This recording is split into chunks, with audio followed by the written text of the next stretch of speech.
AITAH for not inviting my dying brother to my wedding? I am 25, getting married to my fiancée, 26. We've been together for years. We started online dating as teenagers after I met her at a bat mitzvah, and I moved to her country for school. And 5 years later, we had a daughter together, and then she proposed to me in July, and this wedding actually means something to me. It's the first time in my life that I'll have an actual family. My brother, 30, wants to come to my wedding.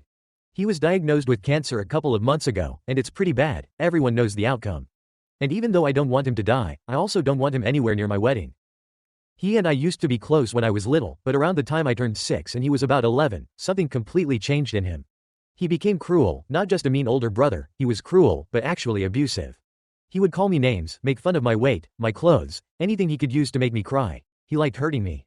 That's the part no one in my family wants to say out loud, but it's the truth. He liked seeing me scared. He liked watching me be scared when he walked into a room.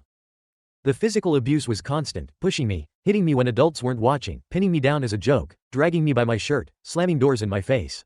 And if I cried, he'd mock me and say it was my fault for being weak. But the worst thing he ever did happened. He and one of his friends cornered me in a room and tried to take my clothes off as a prank. I was terrified. I cried and begged them to stop, nothing went past that, and eventually they did, and he told me that if I ever told anyone, he would make them do it for real. And my dad didn't care. He didn't even pretend to. He acted the same way, emotionally distant, cold, and sometimes just as cruel.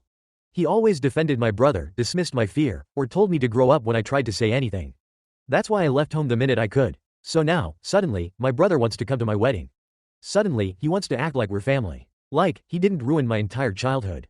My fiancée has a good heart. She thinks I might regret not inviting him because he's dying. But for me, it's a hard no. I don't want a man who traumatized me standing there smiling in photos, pretending to be some loving big brother when he wasn't. So AITAH?